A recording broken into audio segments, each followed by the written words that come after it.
चलिए शुरू करते हैं। Hello, good evening everyone. तो आप सभी को पता है हम लोग नंबर सिस्टम कर रहे थे और लास्ट क्लास में यानी पिछले क्लास में हमने डिवीजन ऑफ डेसिमल नंबर के बारे में पढ़ा, मतलब दो दशमलव संख्याओं को कैसे भाग लगाते हैं ना। उसके पहले हम लोगों ने जोड़ घटाव गुना ये सारी चीजें दशमलव संख्याओं का सीख रखा है। ठीक है, मैं कुछ क्वेश्चन से समझा रहा हूँ। जैसे कि आपके पास अगर नंबर दिया गया है दो दशमलव संख्या, देखो दो चीज हमने सीखा था इसमें, एक दशमलव संख्या को एक पूर्ण संख्या से भाग देना या एक दशमलव संख्या को एक दशमलव संख्या से भाग देना। जैसे मैं यहाँ पर दो क्वेश्चन दे रहा हूँ। क्वेश्चन है आपके सामने 5.6 को आपको अगर भाग लगाना है 8 से, है ना। 5.6 क्या एक दशमलव संख्या है, 8 क्या एक पूर्ण संख्या है। तो आप बोलोगे सर पहला स्टेप तो क्या लिखते हैं, ए बटा बी के फॉर्म में लिख दीजिएगा। ठीक है, तो आप बोलोगे सर 5.6 बटा 8। अब बोलोगे सर ऊपर वाले नंबर का अगर मैं पॉइंट हटाऊं तो ऊपर का पॉइंट हटा कर नीचे में एक सुटेबल नंबर से गुना करते हैं, तो किससे गुना करेंगे। आप बोलोगे 5.6 में पॉइंट के दाईं तरफ एक अंक है, तो यहाँ पर आप 10 से गुना करोगे, तो ये आ जाएगा आपका 56/8। और नीचे में जो 10 है, इस 10 को आप ऐसे ही रहने देना, इस 10 को छेड़छाड़ मत करना। ठीक है, अब 56 को 8 से भाग लगाओगे तो 56/8 आ जाएगा आपके पास 7, तो ये आ जाएगा आपके पास 7/10 और ये आ जाएगा आपके पास 0.7। ठीक है, ये हुआ हमारा पहला तरीका। दूसरा, आप बोलोगे सर अगर हमारे पास अगर दो दशमलव संख्या दे दी जाए, जैसे अगर मैं बोल रहा हूँ कि 0.56, इसको भाग लगाना है आपको 0.8 से, अगर ऐसा क्वेश्चन आ जाएगा, अब क्या करोगे। आप बोलोगे सर फिर इसको ए बटा बी के फॉर्म में लिख लेते हैं, तो 0.56/0.8 लिखा। मुझे बताइए जल्दी से, इस पॉइंट को मैं हटाया, अगर ऊपर वाले पॉइंट को हटाऊंगा तो मैं कहां पर गुना करूं और कितना से गुना करूं। से गुना करना है सर 100 से। नीचे गुना करना है 100 से, है ना। आप बोलोगे सर पॉइंट को, ऊपर वाले पॉइंट को हटाओगे तो नीचे से गुना करेंगे। पॉइंट के बाद दो अंक है 56, तो नीचे में 100 से गुना कर देंगे। अब अगर मैं इस पॉइंट को हटाऊं, ठीक है, आप बोलोगे 0.8 का मैं पॉइंट को अगर हटा रहा हूं, तो आप बोलोगे सर ये नीचे का पॉइंट आपने हटाया तो ऊपर में गुना करेंगे। पॉइंट के बाद एक अंक है तो यहाँ पर 10 से गुना करेंगे। अब यहाँ पर पहले तो आप जीरो से जीरो को कैंसिल कर लेना। आप बोलोगे सर इस जीरो से जीरो को मैं कैंसिल कर दूंगा, एक जीरो कैंसिल हुआ। अब यहाँ दिख रहा है 56/8 गुना, और ये 10 को मैं ऐसे लिख दे रहा हूँ, ये जो 10 बचा हुआ है हमारे पास वो। अब 8 को 56 से काटोगे 7 बार में कटेगा। फिर से आपको दिख रहा है 7/10, यानी 7/10 का मतलब 0.7। तो ये दोनों समझ में आया। दो अलग अलग क्वेश्चन थे, एक हमारा था दशमलव संख्या को पूर्ण संख्या से भाग देना, एक दशमलव संख्या को दशमलव संख्या से भाग देना। ठीक है, चलिए तो अभी मैं क्या कर रहा हूँ, एक रिकॉल क्वेश्चन दे रहा हूँ, जल्दी से आप लोग ट्राई करना। क्वेश्चन है आपके सामने 1.32, सॉरी 13.2 है, 13.2। इसको भाग लगाना है आपको 12 से। ठीक है, ट्राई करो।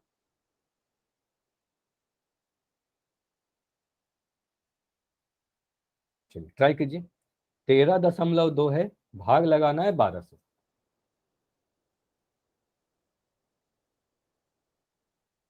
बहुत ही आसान क्वेश्चन है, जैसे मैंने बताया वो स्टेप्स फॉलो करो, आपका आंसर बिल्कुल सही आएगा। आप बोलोगे कुछ स्टेप्स होते हैं सर, पहला स्टेप में मैं क्या करूंगा, ए बटा बी के फॉर्म में लिखा करो। आप पहले तो ए बटा बी के फॉर्म में लिख दो, तो आप बोलोगे सर 13.2/12 आएगा। अब इस पॉइंट को हटाइए, आपको पता है कि ऊपर वाले पॉइंट को आप अगर हटाओगे तो नीचे में कितना से गुना करोगे, ये आप डिसाइड करो। बाकी के कैलकुलेशन आप करके बताओ। देखिए क्या आंसर आ रहा है। तो मुस्कान का आंसर आ रहा है, बिल्कुल सही है, वेरी गुड मुस्कान, आप आंसर कर दो पोल में। बाकी सभी बच्चे अपना सॉल्यूशन दिखा सकते हो। ठीक है, ठीक है, ठीक है। तो अभी भावना का आंसर दिख रहा है, वेरी गुड भावना, आपका आंसर बिल्कुल सही है, दिख गया मुझे। ठीक है, पूरा सॉल्यूशन ही आपका सही है। ठीक है, आपने जो भी कर रखा है पूरा सही है।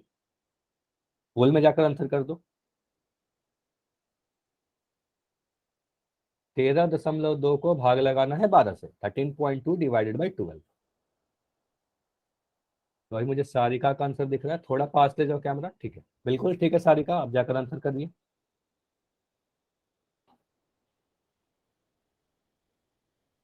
देखो इतने देर में काफी बच्चों ने अपना आंसर भी दिखा दिया, होल सेक्शन में आंसर भी कर दिया, तो इतना समय काफी है। आपने अगर लास्ट क्लास किया होगा तो काफी जल्दी से आप आंसर कर पाओगे, ठीक है। तो अभी मैं 10 सेकंड और दे रहा हूँ, या चलो 15 सेकंड और दे रहा हूँ, लास्ट 15 सेकंड है। 15 सेकंड में बहुत होते हैं, आराम से कीजिए, हड़बड़ी नहीं करना है, ठीक है। अभी भी करके आप सॉल्यूशन दिखा सकते हो। Last 10 second. तो अभी मुझे आयुष का आंसर दिख रहा है। आयुष थोड़ा सा आप पास ले जाओ, दिख नहीं रहा आपके कॉपी पे कुछ भी लिखा हुआ। थोड़ा नीचे करो, कैमरा को नीचे करो। अभी भी नहीं दिख रहा, आप क्या आप लिखे हो, कुछ भी दिख नहीं रहा, ठीक है। चलिए आयुष आप जाकर पोल में आंसर कर दो, ठीक है। आयुष आप पोल में आंसर कर दो। 5 सेकंड और है। 5, 4। अभी भी काफी सारे बच्चे हो जिसका आंसर नहीं आया है, 5 बच्चे हो जिसका आंसर नहीं आया है। वैसे बैठे नहीं रहना है कभी भी, ठीक है, आंसर कीजिए आप। 5, 4, 3, 2, 1। चलिए अब मैं पोल को एंड करके इसको डिस्कस करता हूँ। देखो यहाँ पर आपने क्या किया, आपने बोला सबसे पहले सर इसको मैं मिटा दे रहा हूँ पहले। आप बोलोगे सर पहला स्टेप होता है ए बटा बी के फॉर्म में लिख देना। तो आप लिखोगे 13.2 को भाग लगाना है 12 से, ऐसे लिख दिया।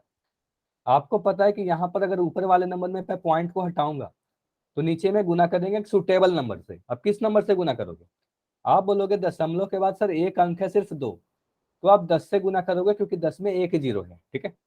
अब बोलोगे ये बन गया हमारे पास 132/12, और नीचे में ये जो 10 लिखा हुआ है इसको मैं अलग कलर से लिख रहा हूँ क्योंकि ये इस 10 को आप नहीं छोड़ोगे छेड़ोगे, ठीक है। इस 10 को ऐसे ही रखना। अब 132 को आप 12 से भाग लगाओ, तो आप 12 को भाग लगाओगे 132 में कितने बार में कटेगा, 12 एकम 12, एक आएगा। यहाँ पर 2 आएगा, आप बोलोगे सर 12 एकम फिर से 12, तो ये कट गया 11 बार में। तो आप बोलोगे 12 से अगर 132 को काटे सर तो ये 11 बार में कटेगा। तो ऊपर में 11 है, नीचे में 10 है, तो 11/10 को आप बोलोगे सर 1.1 आएगा। ऑप्शन नंबर ए हमारा सही उत्तर है। इतना क्लियर है। ऐसे जितने भी आंसर आए थे सभी के आंसर नहीं आए थे। 2-3 बच्चे हो जिसका आंसर नहीं आया था, अगले क्वेश्चन में आप ट्राई करना आंसर करने की। लेकिन जितने बच्चों ने किया 100% सभी का आंसर सही था, वेरी गुड, ठीक है। इसको कंटिन्यू रखना है आप सभी को, ठीक है। तो सभी के आंसर सही थे, मतलब सभी को आ रहा है। चलिए आज क्या पढ़ना है हमें। तो मैंने लास्ट क्लास में बताया था आप सभी को कि अगले क्लास में एक बड़ा इंपॉर्टेंट कंसेप्ट शुरू होगा, रेशनल नंबर यानी परिमेय संख्या, ठीक है। अच्छा कोई भी रेशनल नंबर के बारे में सभी ने सुन रखा होगा, सभी ने सुना है या नहीं सुना है बताइए। नाम तो सभी ने सुना है ना, रेशनल नंबर, यस परिमेय सर। संख्या क्या होता है, कुछ भी आप बता सकते हो जो भी आपको पता है। उदाहरण बताओ, या कुछ भी आप डेफिनेशन पता है तो डेफिनेशन बताओ, जो भी पता है सही या गलत कुछ भी। एनीवन, कोई भी, कोई बताइए। अच्छा मैं किसी का नाम नहीं ले रहा, कोई भी माइक ऑन करके बता सकते हो। P/Q, Q is equal not 0। हाँ बोलोगे सर P/Q के फॉर्म में होता है रेशनल नंबर, जहां पर Q जीरो नहीं होना चाहिए, ठीक है। ठीक है, आपने ये तो ठीक है बोला। हम लोग और डिटेल में इसको समझ लेते हैं कि और डिटेल में हमें क्या क्या चीज बोलना चाहिए, पी क्या होना चाहिए, क्यू क्या होना चाहिए, है ना। अलग अलग उदाहरण देखेंगे, कौन कौन सा परिमेय संख्या होगा, कौन कौन सा परिमेय संख्या नहीं होगा, ठीक है। तो परिमेय संख्या पढ़ने के पहले हम लोग ये देखते हैं कि अब तक हमने कौन कौन सी संख्या के बारे में पढ़ रखा है, ठीक है। आप बोलोगे सर अब तक हमने प्राकृतिक संख्या के बारे में पढ़ा है, जिसको आप नेचुरल नंबर कहते हो, जिसको आप n से रिप्रेजेंट करते हो। होता क्या है, गिनती की संख्या जिससे आप काउंटिंग करते हो किसी भी चीजों की। तो आप बोलोगे सर एक से स्टार्ट होगा, 1 2 3 4 5 6, ये सारे नेचुरल नंबर है ना, प्राकृतिक संख्या है। इससे बड़ा कलेक्शन क्या होता है, आप बोलोगे सर इससे बड़े कलेक्शन को हम पूर्ण संख्या कहते हैं, जिसको W से रिप्रेजेंट करते हैं, होल नंबर, ठीक है। होल नंबर क्या होता है, बेसिकली सारे प्राकृतिक संख्या में, सारे पूर्ण संख्या में आप अगर एक जीरो को भी मिला लेते हो, है ना, जीरो को भी इंक्लूड कर लेते हैं, तो आप बोलोगे सर ये पूर्ण संख्या का कलेक्शन हो गया, ठीक है। तो आप देखो ये सारे प्राकृतिक संख्या है, उसमें जीरो भी आ गया। तो जितने भी प्राकृतिक संख्या है वो पूर्ण संख्या भी होती है, ये आपको बताया गया था, ठीक है। देखो प्राकृतिक संख्या का जो सर्किल है वो पूर्ण संख्या के सर्किल के अंदर आ रहा है, मतलब सारे प्राकृतिक संख्या पूर्ण संख्या हो जाएंगे, ठीक है। उसके बाद आप बोलोगे सर होल नंबर से भी बड़ा कलेक्शन, ठीक है, और भी ज्यादा संख्या किसमें आएंगी, पूर्णांक यानी इंटीजर में, जिसको आप जेड से रिप्रेजेंट करते हो, ठीक है। अब इंटीजर में कौन कौन से नंबर आते हैं, आप बोलोगे सारे पूर्ण संख्या तो आ ही जाएंगे, ठीक है, सारे पूर्ण संख्या देखो 0 से स्टार्ट हो रहा है। उसके बाद सारे पूर्ण संख्या का नेगेटिव भाग, आप बोलोगे -2 -1 सारे नेगेटिव नंबर्स पे आ जाएंगे। पॉजिटिव, आप पूर्णांक में बोलोगे सर पॉजिटिव आ जाएगा, नेगेटिव आ जाएगा और 0 भी आ जाएगा, तो ये तीनों ही चीजें आ जाएंगी पूर्णांक में। ध्यान रखना है कि जितने भी पूर्ण संख्या होंगे वो सारे के सारे पूर्णांक भी होंगे, लेकिन सारे पूर्णांक पूर्ण संख्या नहीं होते, जैसे पता है आपको -2 पूर्ण संख्या नहीं होंगे, है ना। तो इतना आपने देखा है कि प्राकृतिक संख्या क्या होता है, पूर्ण संख्या क्या होता है, पूर्णांक क्या होता है। सबसे बड़ा कलेक्शन हमारे पास क्या था, इसको मैं मिटा रहा हूं, आप बोलोगे सबसे बड़ा कलेक्शन सर पूर्णांक का था, पूर्णांकों के अंतर्गत पूर्ण संख्या आ जाती है, पूर्ण संख्या के अंतर्गत प्राकृतिक संख्या आ जाती है। इसके अलावा आपने क्या पढ़ा, इसके अलावा आपने भिन्न के बारे में पढ़ रखा है कि भिन्न क्या होता है। भिन्न भी कुछ नहीं होता, पी बाई क्यू। अच्छा राकेश के नाम से जो बच्चे, आपका माइक ऑन है, आप माइक अपना बंद करिए, 1 मिनट रुकना है आपको, ठीक है। तो आप बोलोगे सर पी बाई क्यू के रूप की संख्या होती है, भिन्न क्या होता है, फ्रैक्शन क्या होता है, एक पी बाई क्यू के रूप का संख्या होता है, ठीक है। यहां पर क्या होता है कि पी बाई क्यू के रूप का जो संख्या होता है किसी भी पूर्ण का कुछ भाग को रिप्रेजेंट करता है, कुछ अंश को रिप्रेजेंट करता है, ये हमने पढ़ा है। इसके अलावा भी और कोई संख्या के बारे में पढ़ा क्या आपने, आप बोलोगे यस सर, दशमलव संख्या यानी डेसिमल नंबर भी पढ़ा, जैसे कि 5.2, 3.19, तो ये सारे नंबर क्या है, दशमलव संख्या है, डेसिमल नंबर हो गए, ठीक है। तो हमने काफी सारे संख्याओं के बारे में पढ़ रखा है, सर प्राकृतिक। आवाज नहीं आ रही। अच्छा बाकी सभी लोग बताइए जल्दी से, आवाज आ रही है कि नहीं आ रही है, सभी लोग चैट सेक्शन में लिख के बताइए, आ रही। तो जिसको भी नहीं आ रही ना, एक बार लेफ्ट करके ज्वाइन करो जल्दी से, ठीक है। अगर साउंड में कोई भी प्रॉब्लम हो रही है तो एक बार लेफ्ट कीजिए, जल्दी से ज्वाइन कीजिए, ठीक है। आप बोलोगे सर पी बाई क्यू के रूप की संख्या होती है, सॉरी ये तो हमने पढ़ लिया कि प्राकृतिक संख्या क्या होता है, पूर्ण संख्या क्या होता है, पूर्णांक क्या होता है, भिन्न क्या होता है और दशमलव संख्या क्या होती है। अब हम लोग आगे बढ़ते हैं, परिमेय संख्या क्या होता है, रेशनल नंबर क्या होता है, इसको ध्यान से सीखिएगा, बड़ा इंपॉर्टेंट है। यहां भिन्न से कंफ्यूज नहीं होना है। देखो भिन्न में क्या बताया गया, भिन्न में बोलोगे सर भिन्न पी बाई क्यू के रूप की ही संख्या होती है। भिन्न क्या होता है, भिन्न हमेशा पी बाई क्यू के रूप की संख्या होगी, लेकिन परिमेय संख्या क्या होगी, परिमेय संख्या के बारे में देखो क्या लिखा गया है, पी बाई क्यू के रूप में लिखी जा सकने वाली संख्या, जरूरी नहीं है कि संख्या पी बाई क्यू के रूप में हो। ऐसा कोई भी नंबर जिसको आप पी बाई क्यू के रूप में, पी बटा क्यू के रूप में व्यक्त कर सकते हो या बदलकर लिख सकते हो, एक्सप्रेस कर सकते हो, वो नंबर रेशनल नंबर होगा, परिमेय संख्या होगा, ठीक है। जहां पर p क्या है, आप बोलोगे सर p और q दोनों ही पूर्णांक है, हाँ p क्या है, p पूर्णांक है, q भी क्या है, ये दोनों पूर्णांक है, ठीक है। चलिए जहां पर आप बोलोगे सर जो हर है हमारा, यानी जो डेनोमिनेटर है वो कभी 0 नहीं हो सकता, यानी q हमारा कभी भी 0 नहीं हो सकता, ये ध्यान दीजिएगा, ये इंपॉर्टेंट है, ठीक है।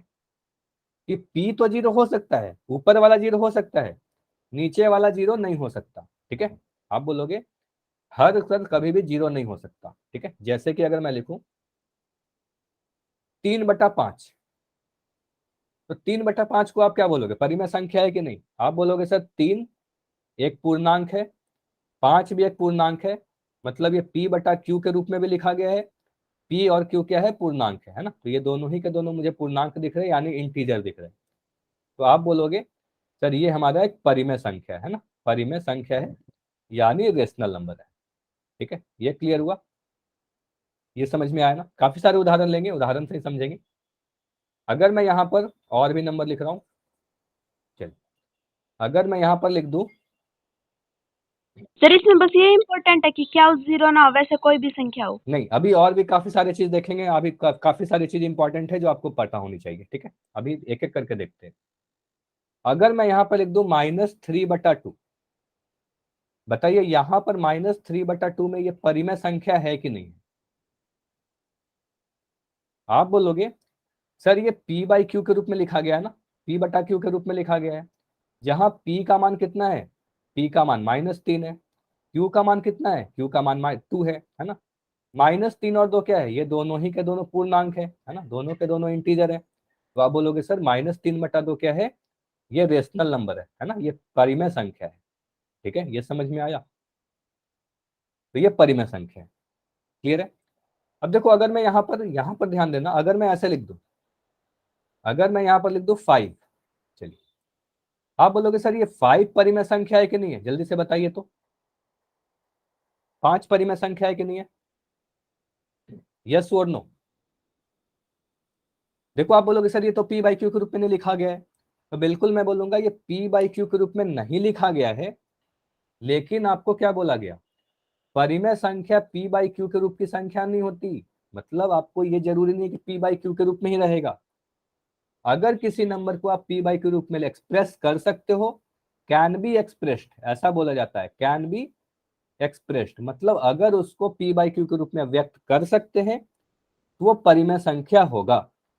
तो आप बोलोगे सर 5 को मैं लिख सकता हूं ना, 5 को आप लिख सकते हो 5/1, है कि नहीं? आप बोलोगे ये बन गया हमारा p/q। ठीक है, जहां p का मान 5 आया, q का मान 1 आया, p 5 और p और 1 q क्या है, 5 और 1 दोनों ही पूर्णांक है। ठीक है, तो आप बोलोगे ये दोनों ही इंटीजर है। तो आप बोलोगे सर 5 क्या है, 5 एक परिमेय संख्या है। ये समझ में आया? हालांकि ये p/q के रूप में नहीं लिखा गया था, लेकिन इसको हम लोग p/q के रूप में लिख सकते हैं। समझ में आया? बताइए अगर मैं यहां पर लिख दूं 1, मुझे बताइए अगर मैं 1 लिख दूं तो एक परिमेय संख्या है कि नहीं है? एक परिमेय संख्या है या नहीं? सॉरी, थोड़ा सा 1 मिनट वेट कीजिए।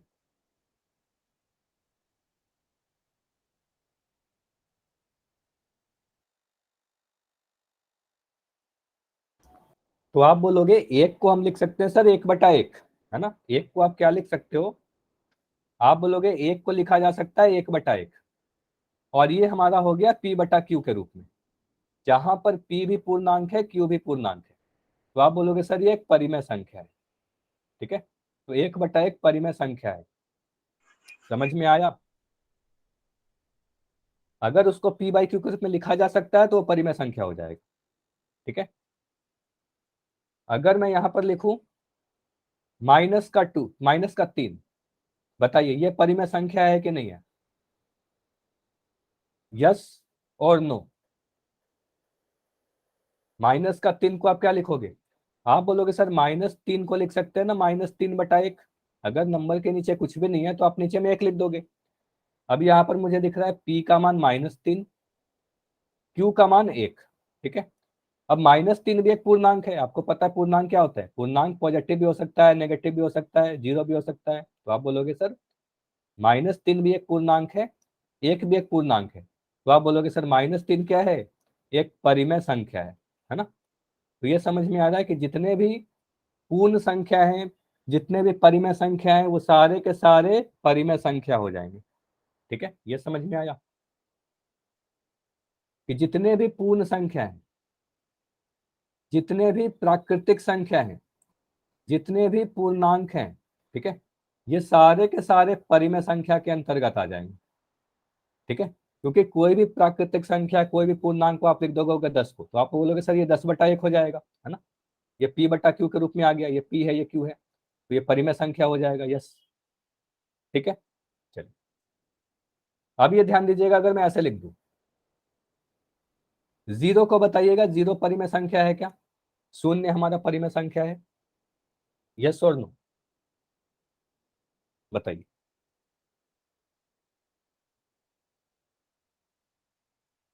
तो आप बोलोगे सर 0 को हम लोग लिख सकते हैं 0/1, है ना, 0 को आप लिख सकते हो 0/1, और 0 क्या है, आप बोलोगे p का मान 0 है, q का मान 1 है, और ये p और q दोनों ही क्या है, ये पूर्णांक है आपके, है ना, तो ये दोनों ही आपके पूर्णांक है, दोनों ही इंटीजर है। तो आप बोलोगे यस, यह एक परिमेय संख्या है, ठीक है, ये एक परिमेय संख्या है। 0 एक परिमेय संख्या है, इसको याद रख लीजिएगा, ठीक है, 0 एक परिमेय संख्या है। यही अगर मैं लिख दूं 1/0, ये बताइए परिमेय संख्या है क्या? अगर मैं लिख दूं 1/0 तो आप बोलोगे सर एक, ये एक क्या है, ये पी है, ये क्यू है। आपको बताया गया कि हर में कभी भी 0 नहीं होना चाहिए, हर कभी भी 0 नहीं हो सकता। पी तो 0 हो सकता है, ये ध्यान दीजिएगा, ऊपर में 0 हो सकता है, नीचे में 0 नहीं हो सकता। तो आप बोलोगे सर नीचे में 0 है तो ये परिमेय संख्या नहीं होगा, ठीक है, तो ये परिमेय नहीं होगा, ठीक है। अगर मैं लिख दूं 5/0 तो ये परिमेय होगा क्या? 5/0 परिमेय होगा, यस और नो? तो आप बोलोगे नो सर, ये परिमेय संख्या नहीं होगा क्योंकि नीचे में 0 आ गया, ठीक है।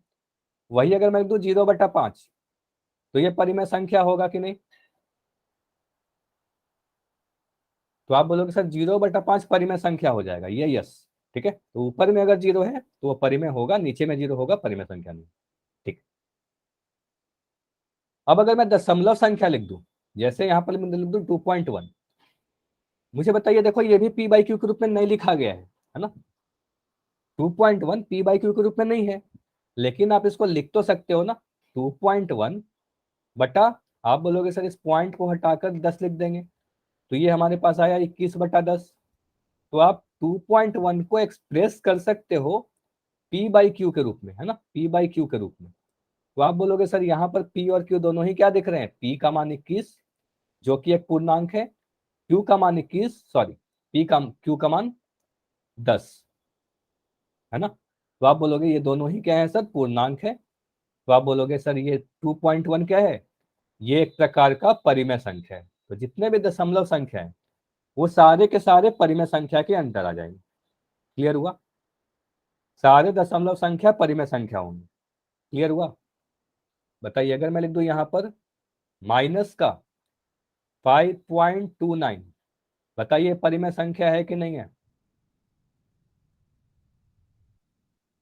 आप बोलोगे सर इसको मैं लिख सकता हूं -5.29, इस पॉइंट को हटाकर नीचे में कितना लिखोगे? आप बोलोगे नीचे में सर 100 लिख देंगे, ठीक है, ये सारी चीजें हम लोग देख चुके हैं। तो ये आया आपका -529/100, और -529 हमारा पी का वैल्यू हो गया, ये हमारा नीचे में क्यू का वैल्यू हो गया। पी भी हमारा पूर्णांक है, -529 एक इंटीजर है, क्यू भी एक इंटीजर है। तो आप बोलोगे सर ये जो -529 लिखा गया है ये एक रेशनल नंबर है, ये एक प्रकार का रेशनल नंबर है, एक परिमेय संख्या है।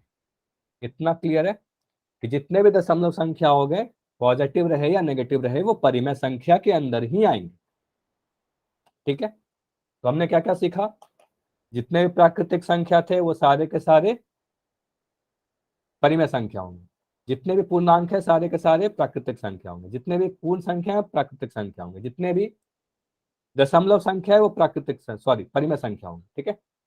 जितने भी भिन्न है सारे भिन्न भी परिमेय संख्या होंगे, लेकिन सारे परिमेय संख्या भिन्न होंगे क्या?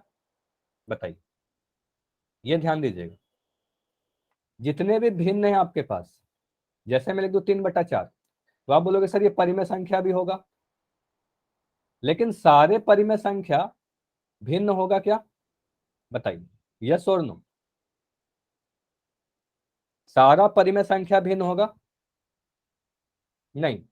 देखो यहां पर आप बोलोगे सर परिमेय संख्या तो 5 भी है ना, 5 एक परिमेय संख्या है, लेकिन 5 एक भिन्न नहीं है। तो अगर मैं 5 को लिख दूं तो आप बोलोगे सर 5 एक परिमेय संख्या तो है ना, तो 5/1 है, तो यह भिन्न नहीं है। आप बोलोगे 5/1 पूर्ण चीज होता है, ठीक है, तो यह भिन्न नहीं होगा। तो आप ध्यान रखिएगा, सारे भिन्न परिमेय तो होंगे, सारे भिन्न परिमेय तो होंगे, लेकिन सारे परिमेय संख्या भिन्न नहीं होंगे, ठीक है। ये क्लियर हुआ, हाँ या ना? इतना क्लियर है सभी का? ठीक है, इसको नोट कर लिया। अब आगे देखिए, तो आपने बोला कि सर आपने अब तक जितना भी बताया सारे के सारे परिमेय संख्या है, तो ऐसा कौन सा नंबर है जो परिमेय नहीं होगा? आपको मैं अगर लिख दूं √2, ठीक है, इसको देखो आप पी बाई क्यू के रूप में अगर लिखोगे, बोलोगे सर इसको भी मैं पी बाई क्यू के रूप में लिख दूंगा। चलो आप ऐसा लिख सकते हो ना, √2/1, इतना लिख सकते हैं, ठीक है। इसको देखो आपने p बाई क्यू के रूप में तो लिख दिया, इसमें तो कोई दिक्कत नहीं है, ठीक है। आप बोलोगे सर यहाँ पर p बाई क्यू के रूप में तो लिखा जा सकता है ना ये, लेकिन p का वैल्यू कितना आया, √2। मुझे बताइए √2 एक पूर्णांक है क्या, √2 एक पूर्णांक है, यस और नो, √2 एक पूर्णांक है, हाँ या ना, बस इतना बता दो। √2 पूर्णांक है, नहीं √2 पूर्णांक नहीं होगा। पूर्णांक कौन सा बताया गया था आपको, सारे पूर्ण संख्या में उसका नेगेटिव भाग, तो ये सारे पूर्ण संख्या नहीं है ना। √2 क्या है, वर्गमूल के अंदर जो नंबर लिखा रहेगा वो पूर्ण संख्या नहीं होंगे, वो प्राकृतिक संख्या नहीं होंगे, वो पूर्णांक नहीं होंगे, ठीक है। तो आप बोलोगे सर √2 पूर्णांक नहीं होता, ठीक है, ये पूर्णांक नहीं होगा। पूर्णांक होगा -3, -2, -1, 0, 1, 2, 3, 4, ऐसे सारे नंबर होंगे, ठीक है। अगर मैं लिख दूं √2, √3, √5, ये सारे पूर्णांक नहीं होते हैं। क्लियर हुआ, वर्गमूल के अंदर लिखा हुआ नंबर पूर्णांक नहीं होता है, समझ में आया। सर एक बार क्लियर, फिर से बताइए। ठीक है। आपको ध्यान देना है कि वर्गमूल के अंदर अगर कोई नंबर लिखा गया है वो पूर्णांक नहीं होगा। तो आप बोलोगे सर p का वैल्यू हमारा √2 आया जो पूर्णांक नहीं है ना, ये इंटीजर नहीं है। तो आप बोलोगे सर इसको अगर मैं p बाई क्यू के रूप में लिख रहा हूँ तो p का वैल्यू पूर्णांक नहीं आ रहा, तो आप बोलोगे सर ये परिमेय संख्या नहीं है, तो आप बोलोगे सर ये परिमेय नहीं। तो ये समझ में आया कि ये रेशनल नंबर क्यों नहीं है। इसी तरीके से अगर मैं लिख दूं √5, तो √5 को इसको p बाई क्यू के रूप में तो लिख सकते हो, इसमें तो कोई दिक्कत नहीं। आप बोलोगे सर √5/1 तो मैं लिख दूंगा, लेकिन मुझे बताइए p का वैल्यू कितना आ रहा है, p का वैल्यू ऊपर वाला है ना √5, और रूट का अंदर 5 लिखा हुआ है, तो ये पूर्णांक नहीं। तो आप बोलोगे सर परिमेय संख्या वही होता है जिसमें p और q दोनों ही पूर्णांक होने चाहिए। तो आप बोलोगे सर ये वाला जो नंबर लिखा गया है ये परिमेय संख्या नहीं है ना, ये परिमेय संख्या नहीं है। क्लियर हुआ, बताइए, इतना समझ में आया, जल्दी से बताइए। अगर मैं लिख दूं यहाँ पर 3/√5, 3/√5 लिख दूं, बताइए ये परिमेय संख्या है या नहीं है, ये परिमेय संख्या है या नहीं। तो आप बोलोगे सर ये p बाई क्यू के रूप में तो दिख रहा है, इसमें तो कोई दिक्कत नहीं है, ये हमारा p है, ये हमारा q है, ठीक है।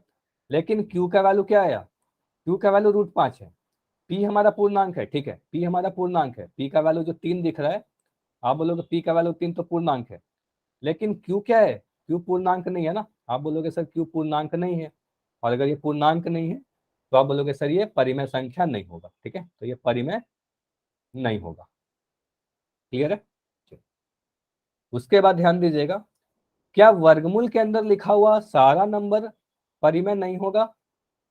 अगर मैं लिख दूं यहां पर √3, तो इसको तो आप बोलोगे सर ये √3/1 आया, ठीक है, और ये परिमेय संख्या नहीं है, ठीक है, आप बोलोगे सर ये परिमेय नहीं है, ठीक है, नहीं।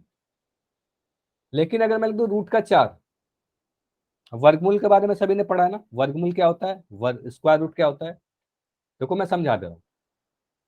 वर्गमूल 4 कहने का मतलब, वर्गमूल 4 को आप लिखोगे 2 × 2, और वर्गमूल यानी स्क्वायर रूट का मतलब क्या होता है, अगर कोई नंबर 2 बार लिखा गया है अंदर में, सेम नंबर होना चाहिए, तो एक बार ये 12 बाहर आ जाएगा, तो ये 2 के बराबर आ जाएगा। तो आप बोलोगे सर अगर 4 लिखा गया है वर्गमूल तो ये 2 के बराबर है, और 2 को लिख सकते हैं 2/1, तो ये हमारा p/q के रूप में आया, और p और q दोनों ही क्या है, पूर्णांक है। तो आप बोलोगे सर ये हमारा परिमेय संख्या है, ठीक है, ये समझ में आया कि वर्गमूल देख के सीधे मत बोल देना कि वो अपरिमेय है, ठीक है। तो √3 क्या है, ये परिमेय नहीं है, लेकिन वर्गमूल 4 परिमेय संख्या है। ये क्लियर हुआ, ये डाउट है, बताइए, इतना समझ में आया, ठीक है। तो अगर मैं यहां पर लिख दूं, यहां पर मैं लिख रहा हूं √9, ये बताइए ये कैसा है, √9 परिमेय है या अपरिमेय है, बस इतना बताओ, परिमेय है या नहीं। परिमेय है तो y लिखिएगा, नहीं है तो n लिख दो, परिमेय है तो y लिख दो। तो आप बोलोगे सर इसको अगर मैं सॉल्व करूं, तो वर्गमूल 9 का मतलब क्या होता है, आप लिखोगे 3 इंटू 3, ठीक है। कोई भी नंबर अगर वर्गमूल के अंदर 2 बार लिखा गया है तो एक बार वो बाहर आ जाएगा, तो आप बोलोगे 3 इंटू 3 में से एक बार 3 बाहर आ जाएगा, ये 3 होगा, ठीक है। तो इसका मतलब वर्गमूल 9 को आप लिख सकते हो 3, 3 को आप लिख सकते हो 3/1, ये p/q के रूप में आ गया, और ये दोनों ही पूर्णांक है, तो आप बोलोगे सर ये हमारा परिमेय संख्या है, ठीक है। इतना क्लियर। अगर मैं यहां पर लिख दूं √15, ये बताइए वर्गमूल 15 परिमेय है या नहीं है, यस और नो।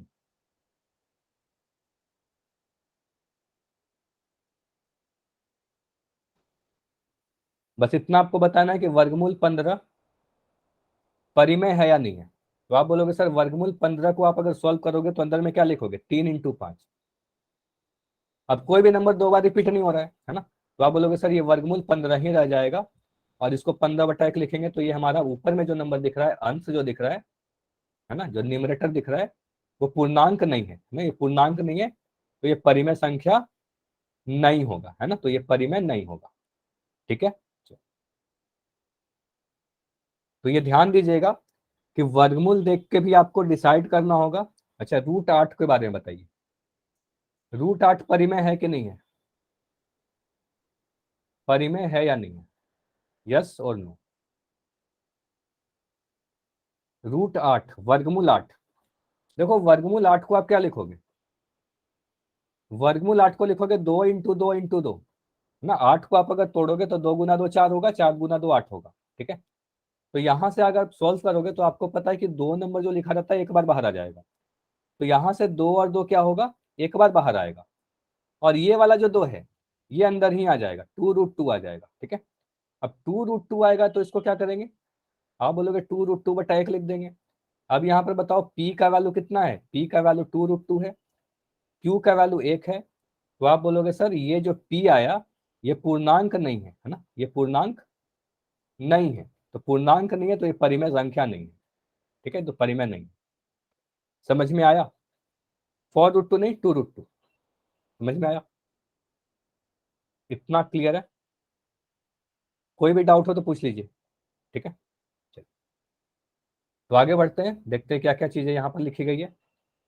मुझे जल्दी जल्दी बताओ, एक एक उदाहरण को 4 को देख के बताओ ये परिमेय संख्या है या नहीं है, 4 परिमेय संख्या है कि नहीं है।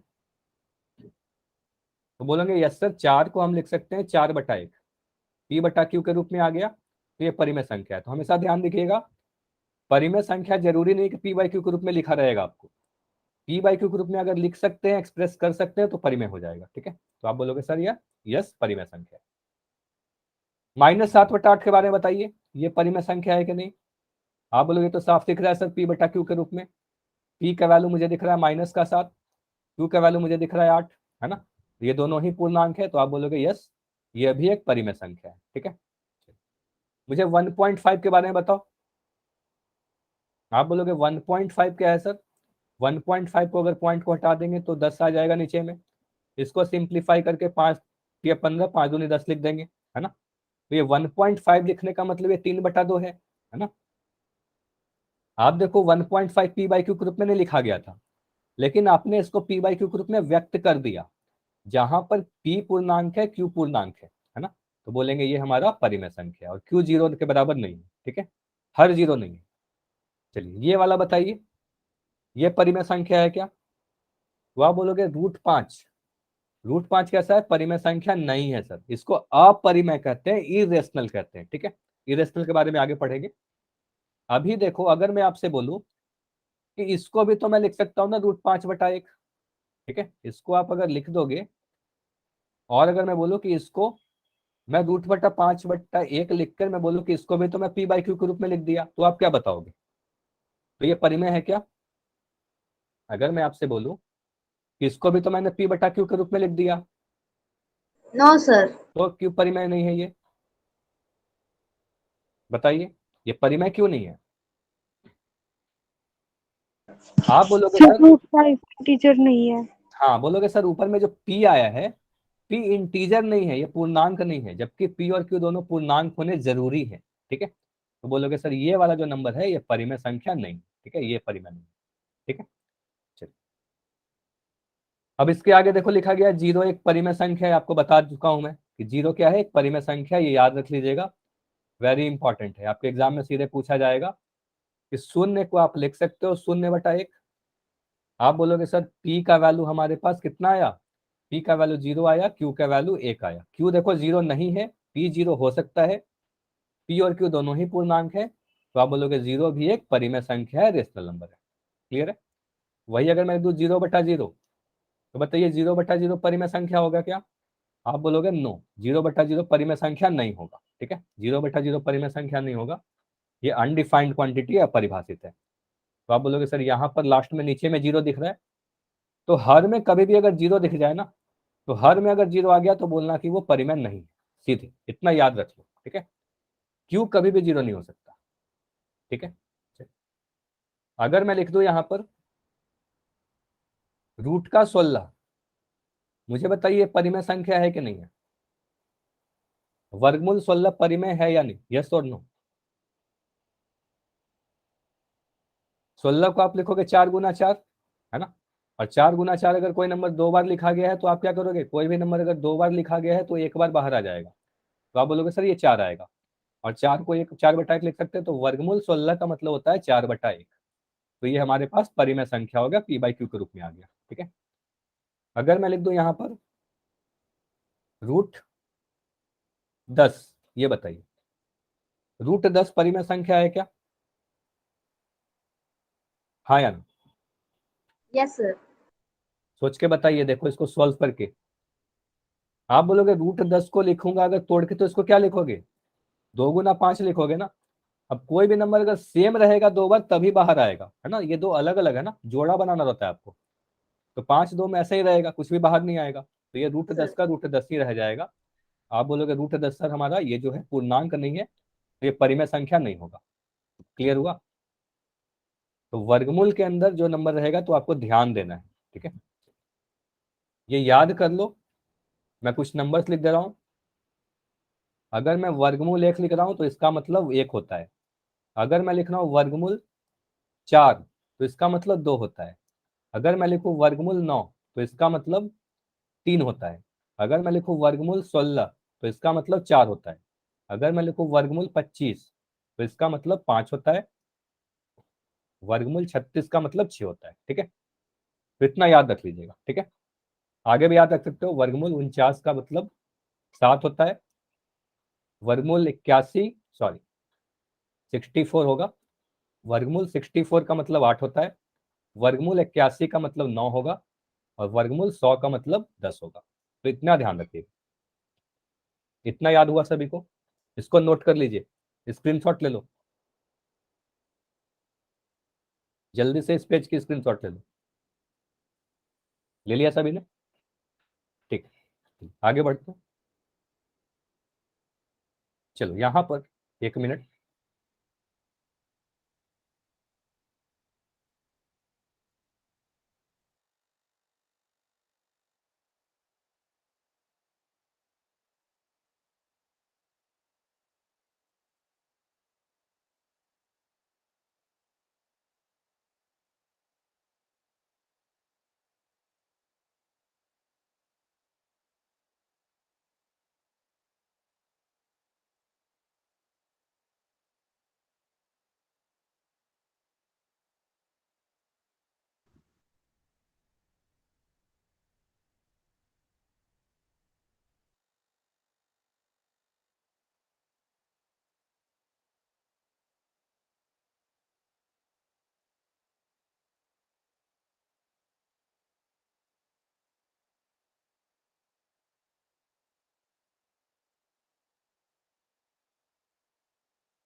चलिए सभी लोग पोल में आंसर करें।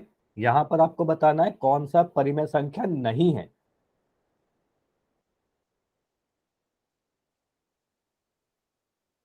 देखो आपसे ये नहीं पूछा जा रहा है कि कौन सा परिमेय है, पूछा जा रहा है which of the following is not a rational number, कौन सा परिमेय संख्या नहीं है। ठीक है, ट्राई करो। परिमेय संख्या काफी डिटेल में हमने देखा है।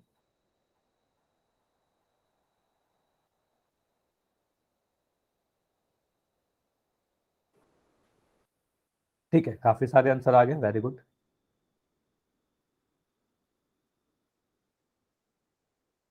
ध्यान से देखिए, 3/5 परिमेय है या नहीं है, जो भी परिमेय नहीं होगा वही आपका आंसर होगा। तो 10 सेकंड और रुकेंगे, लास्ट 10 सेकंड, जल्दी से आंसर कीजिए। 2 बच्चे और इसका आंसर नहीं आया है। 5 सेकंड और, 5, 4, 3, 2, 1। चलिए इसको मैं एंड कर रहा हूं और इसको डिस्कस करते हैं। ठीक है, अच्छा ये क्वेश्चन काफी आसान था, इसलिए मैं किसी से कैमरा ऑन करने के लिए नहीं बोला। ठीक है, इसको आप सीधे आंसर कर सकते हो। ठीक है, चलो यहां पर आप बोलोगे एक एक नंबर को, अगर मैं देखूं सारे ऑप्शन को, तो आप बोलोगे सर पहला वाला जो ऑप्शन है 3/5 है ना। तो ये 3/5 तो साफ दिख रहा है कि ये परिमेय संख्या है ना, एक रेशनल नंबर है, क्योंकि ये पी बाई क्यू के रूप में ही लिखा गया है ना, पी बाई क्यू के रूप में लिखा गया है, पी और क्यू दोनों ही पूर्णांक है, क्यू जीरो नहीं। ठीक है, तो आप बोलोगे ये तो परिमेय संख्या है, तो ये हमारा आंसर नहीं हो सकता। अच्छा 6 एक परिमेय संख्या है क्या? चैट सेक्शन में लिख के बताइए, 6 एक परिमेय संख्या है क्या? ठीक है, 6 तो पी बाई क्यू के रूप में नहीं लिखा गया है, लेकिन फिर भी ये परिमेय संख्या क्यों है? तो सारिका कह रही है, रमेश के नाम से बच्चे हो, सभी लोग कह रहे हो कि सर 6 को हम लिख सकते हैं 6/1, यानी इसको पी बाई क्यू के रूप में तो लिखा जा सकता है ना। तो आप बोलोगे पी और क्यू का मान मिल गया मुझे, है ना, दोनों ही पूर्णांक है। तो आप बोलोगे सर ये एक परिमेय संख्या है, तो यह भी एक परिमेय है, तो ये हमारा आंसर नहीं होगा। 3.4 को आप क्या बोलोगे? 3.4 को आप बोलोगे सर 3.4 को हम एक्सप्रेस कर सकते हैं इस पॉइंट को हटा के 34/10। इसको और काटोगे तो आप लिख सकते हो 17/5, है ना। यही से हम कह सकते हैं कि सर ये पी बाई क्यू के रूप में आ गया, है ना, और ये हमारे पास एक परिमेय संख्या है, क्योंकि ये पी बाई क्यू के रूप में है, पी और क्यू दोनों ही पूर्णांक है। ठीक है, तो हम कहेंगे यह भी हमारा परिमेय संख्या है, ये आंसर नहीं हो सकता। √3 को देखिए, अब मैं ये सारी चीजें मिटा रहा हूं, यहां पर आपको बताना है रीजन। अगर मैं लिख दूं √3 को पी बाई क्यू के रूप में, मैं बोलूंगा कि ये पी बाई क्यू के रूप में तो आ ही गया, है ना, जहां पर पी का वैल्यू √3 है, क्यू का वैल्यू 1 है। तो आप बोलोगे हाँ सर आपने पी बाई क्यू के रूप में तो लिख दिया, लेकिन पी हमारा पूर्णांक नहीं है ना, जो ऊपर वाला नंबर है √3, ये हमारा पूर्णांक नहीं है। तो अगर ये पूर्णांक नहीं है तो ये हमारा परिमेय संख्या नहीं होगा, तो आप कहेंगे यही हमारा उत्तर है। ये समझ में आया? बताइए, इतना समझ में आया कि परिमेय संख्या √3 नहीं होगा। अच्छा √3 को क्या कहेंगे? तो √3 को अपरिमेय संख्या कहते हैं, यानी इरेशनल नंबर कहते हैं। ठीक है, आगे क्लास में देख लेंगे। ठीक है, इरेशनल नंबर कहते हैं, अपरिमेय संख्या कहते हैं। चलिए इसको ट्राई कीजिए, अगला क्वेश्चन। आपको बताना है कि इसमें से कौन सा एक परिमेय संख्या है। ठीक है, which of the following is a rational number. चलिए थोड़ी देर में पोल दिख जाएगा। देखो यहां पर सारे नंबर वर्गमूल के अंदर लिखे गए हैं, √2 है, √3 है, √4 है, √5 है। देखो आप किसको सिंप्लीफाई करके पी बाई क्यू के रूप में लिख सकते हो, जहां पर पी बाई क्यू दोनों ही पूर्णांक आ जाए। ठीक है, वही परिमेय संख्या होगा, जहां पर आप रूट हटा सकते हो वही परिमेय होगा, जहां रूट नहीं हटेगा सॉल्व करने पे भी वो परिमेय नहीं होगा। ट्राई कीजिएगा।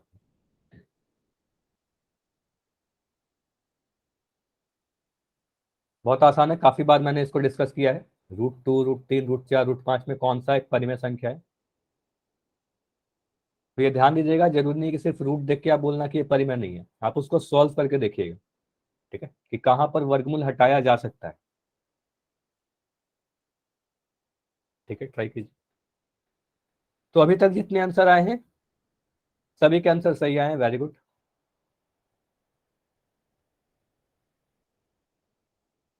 लेकिन अभी मुझे दिख रहे हो 4 बच्चे हो जिसका आंसर नहीं आया है, ठीक है, तो आंसर करिए सभी लोग, बैठे किसी को नहीं रहना है, ठीक है।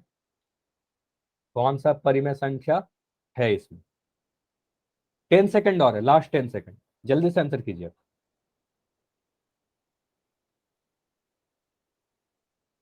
लास्ट 10 सेकंड है,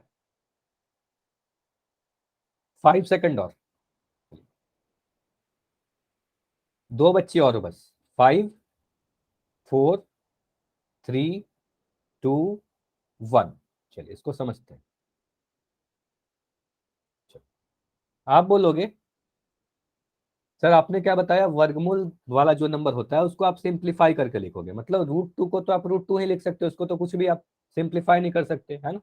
√2 का √2 ही रहेगा, इसमें कुछ भी जोड़ा नहीं बनेगा अंदर में। तो आप बोलोगे सर ये क्या आया हमारे पास, √2/1। √2/1 लिखोगे तो आपको क्या दिख रहा है ऊपर में, √2 जो है पूर्णांक नहीं है, पूर्णांक नहीं है तो ये परिमेय संख्या नहीं होगा। सिमिलरली √3 लिखोगे, √3/1, √3 परिमेय संख्या नहीं है क्योंकि √3 एक पूर्णांक नहीं है, तो ये हमारा आंसर नहीं होगा। इसी तरीके से √5 को लिखोगे तो √5/1 आ जाएगा, बोलोगे सर √5 क्या है, पूर्णांक नहीं है, तो आप बोलोगे सर यह भी परिमेय नहीं होगा। अगर मैं देखो √4 को, √4 को आप क्या लिखोगे जल्दी से बताइए, माइक ऑन करके बता सकते हो।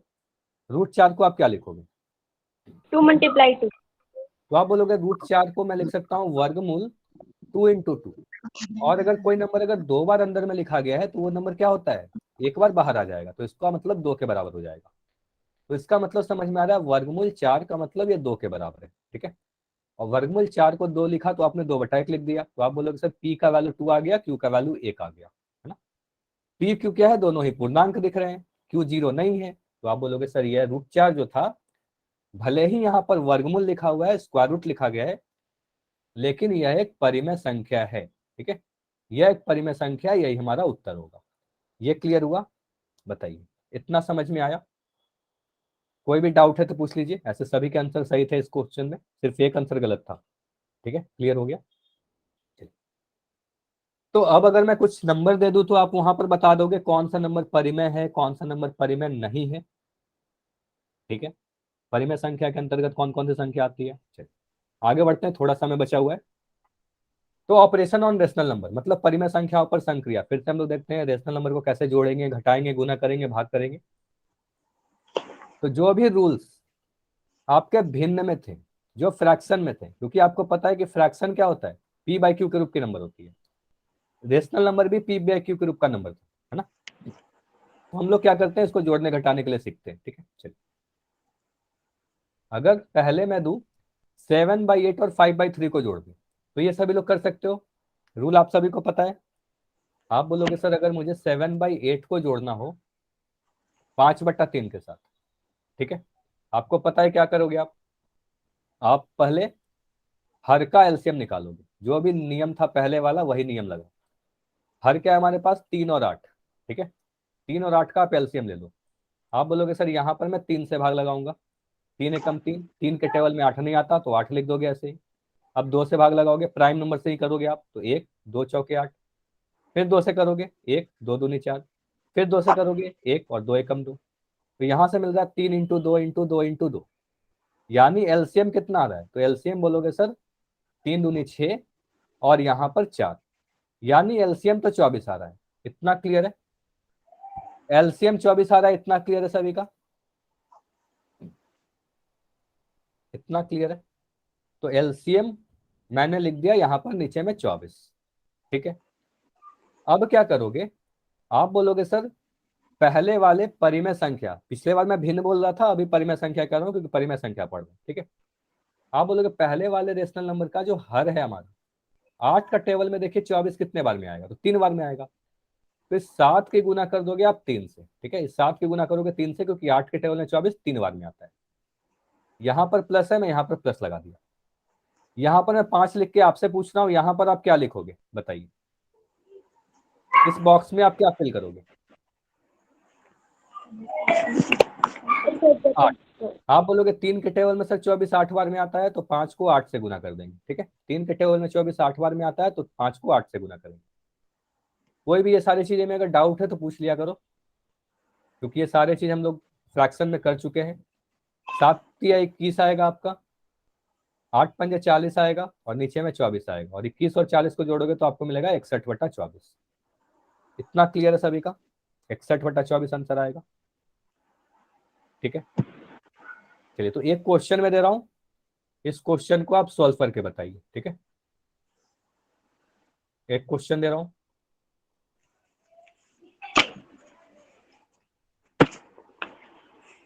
क्वेश्चन है आपके सामने 9/5 में आपको जोड़ना है 8/7। ठीक है, इसको ट्राई करो। बिल्कुल जिस तरीके से आपने फ्रैक्शन को जोड़ा था बिल्कुल उसी तरीके से आपको जोड़ना है।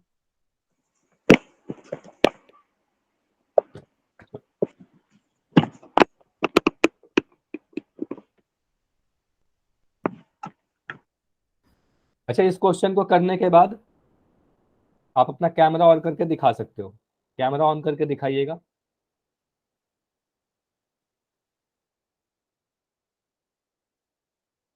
तो मुस्कान का आंसर आ गया, वेरी गुड मुस्कान, आपका आंसर बिल्कुल सही है।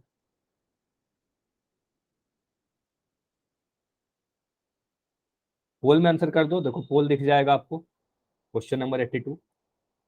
शारिका का आंसर अभी मुझे दिख रहा है, वेरी गुड शारिका, आपका भी आंसर सही है। ठीक है, पोल में आंसर कीजिए। तो अभी मुझे तनीषा का आंसर दिख रहा है, हाँ तनीषा का भी आंसर सही है। देखो सॉल्व करोगे तो आपका आंसर सही होगा। ठीक है, तो जितने बच्चे आंसर दिखा रहे हो उनका तो सही है ना? तो आप अगर सॉल्व करोगे तो आंसर सही आएगा। 9/5 + 8/7, 9/5 को 8/7 से जोड़ना है। तो अभी तक जितने आंसर आए हैं सभी के आंसर सही आए, वेरी गुड। ठीक है, लेकिन कोशिश करो कि सारे बच्चों का आंसर आए, कोई भी बैठा नहीं रहेगा। ठीक है, आपको पता है कि पहले हर का एलसीएम निकालेंगे, जो भी आपका डेनोमिनेटर है हर उसका एलसीएम निकालो, उसके बाद आप पूरा प्रोसेस करिए।